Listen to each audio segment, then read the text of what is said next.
নমস্কার, আমি ভূমি। আমার আরও একটি নতুন ব্লগে আপনাদের সকলকে স্বাগত জানাই। চলুন শুরু করছি আজকে আরও একটি নতুন ব্লগ। প্রথমেই একটা মন খারাপের কথা বলে রাখি, কেননা আমি যে কালকে ব্লগ আপলোড করেছিলাম সেটি ইউটিউব থেকে রিমুভ করে দেওয়া হয়েছে। আমি জানি না কেন রিমুভ করে দেওয়া হয়েছে। ইউটিউবে তো আমি কোনো গাইডলাইন অমান্য করিনি, তবুও কেন করলো বুঝতে পারছি না। আপনারা যদি কেউ জেনে থাকেন আমাকে একটু অবশ্যই বলে দেবেন প্লিজ। আজকে হলো শ্রাবণ মাসের শেষ সোমবার, তাই ভোলানাথকে একটুখানি পুজো দিয়ে দিলাম।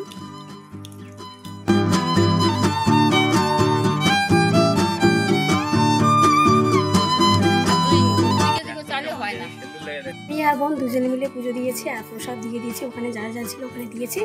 আর এখন বাড়িতে এসে আমি প্রসাদ খেয়ে নেবো। চলুন খেয়ে নিই আগে। প্রথমে ভোলানাথের ওখানে পুজো দিয়ে এসেছি, আর এখন এসে বাড়িতে পুজো দিয়েছি, তাই ওখানে আর প্রসাদ খেতে পারিনি, নিয়ে এসেছি বাড়িতে। এখন আর কি প্রসাদ খেয়ে নেব। খাওয়া দাওয়া করে চলে এসেছি মন্দিরে। আর এখানে যেহেতু সামনে জন্মাষ্টমী, মন্দিরে কাজ চলছে আর কি, উনুনগুলো ঠিক করা হচ্ছে। আর এদিকে রান্নার জন্য জ্বালানি কাঠ, সেগুলো ঠাম্মা কেটে দিচ্ছে। দেখুন, এত বয়স হয়ে গেছে এই ঠাম্মার, তবুও কেমন এত ভারী ভারী কাজগুলো এখনও করতে পারে।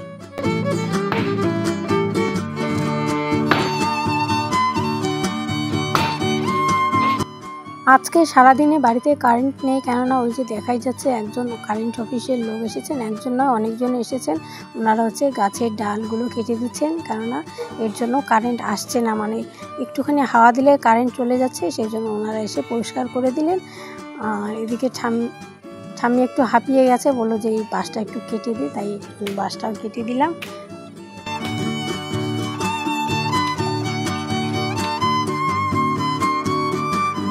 মন্দিরের চারপাশটা আপনাদের একটুখানি দেখালাম।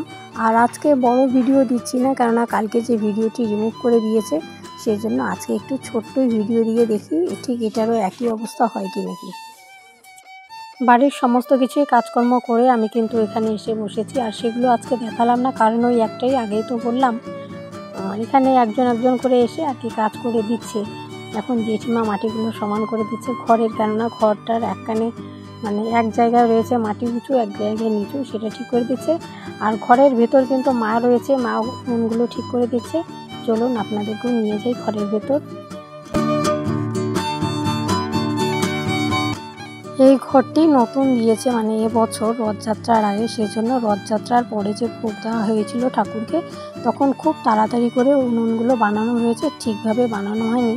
সেই জন্য মা আর কি জন্মাষ্টমীর আগে উনুনগুলো একটুখানি ঠিক করে নিচ্ছে, মাটি দিয়ে ঠিক করে দেবে, এরপর মা ঘরটাও লেপে নেবে। সেগুলো আর আজকে দেখাচ্ছি না।